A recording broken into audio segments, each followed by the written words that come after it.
What up, what's good, y'all? Welcome back to the channel. I'm sure some of you already know all about this rig, but it's new to me, and I'm pretty sure it's gonna be new to somebody who's watching this video, but it's a double fluke rig. Of course, what you're gonna need is two flukes, whatever colors, whatever sizes you choose. I'm going with two junior flukes, and this is just random colors.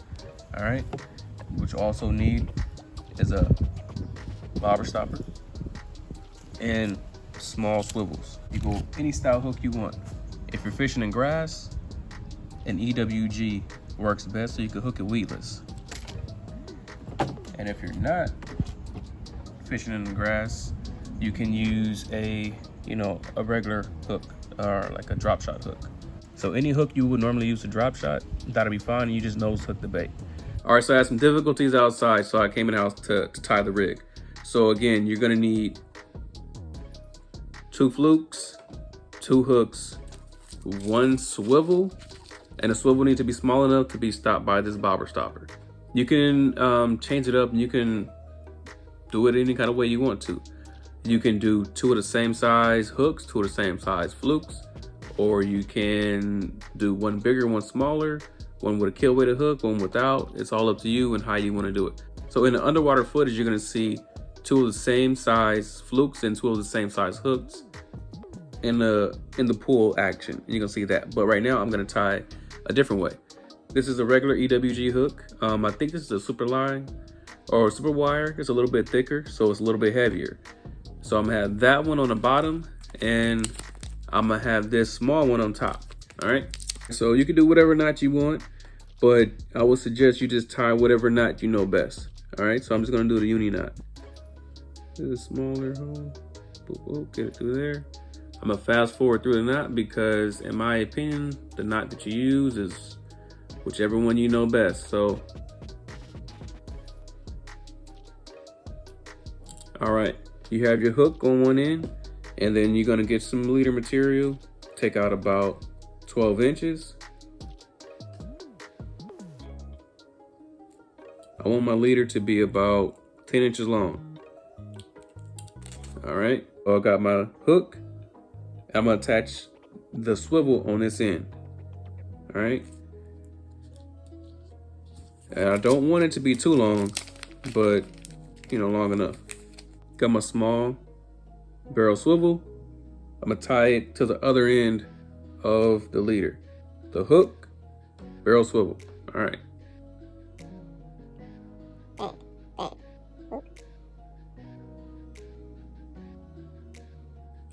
All right, we are almost there. So you got your hook going to your barrel swivel. All right, let that hang right there.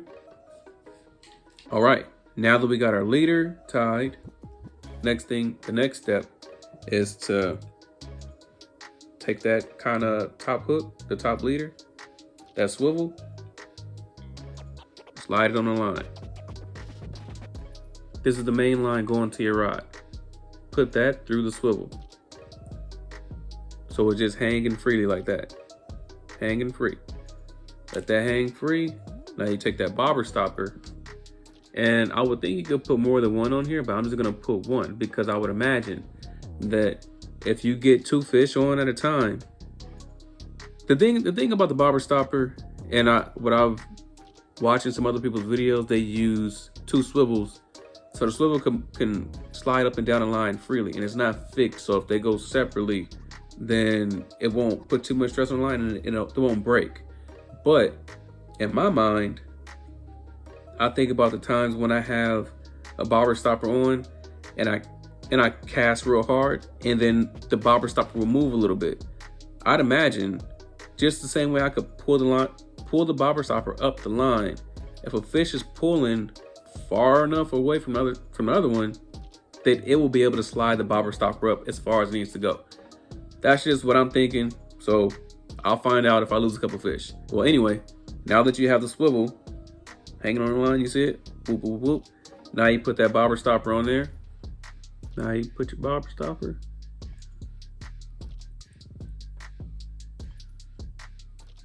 Slide that bobber stopper off. Bink. All right. It's on there. Now,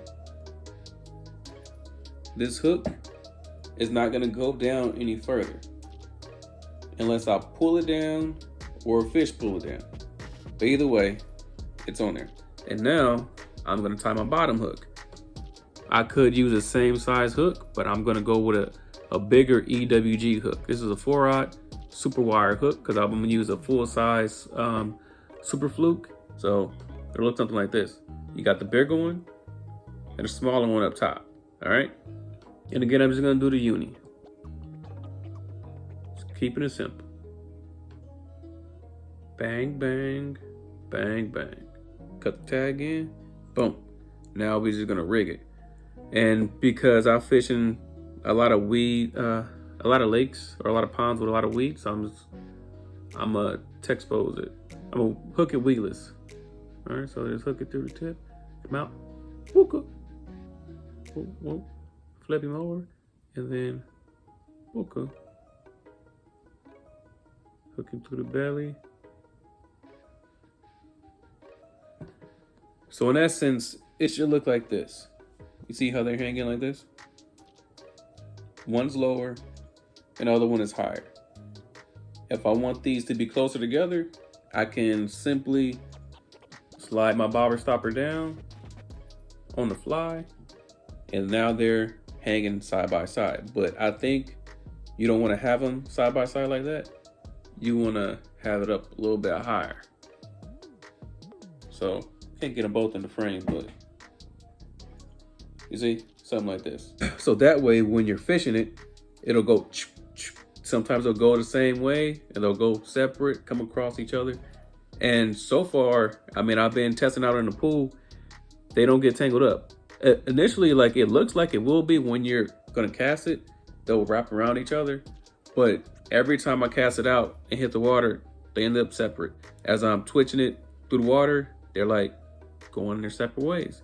I don't know why it works, but it works. So check out the footage in the pool.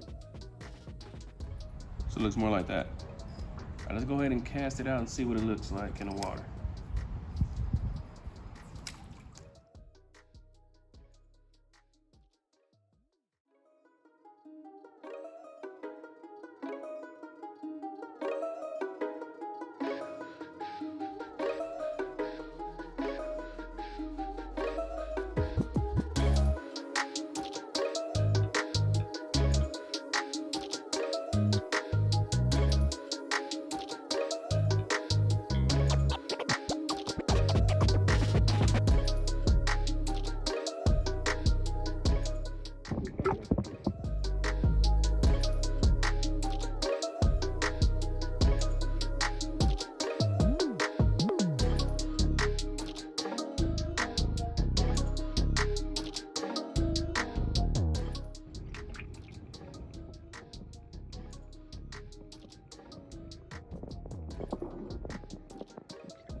All right, so there's a Double Fluke rig.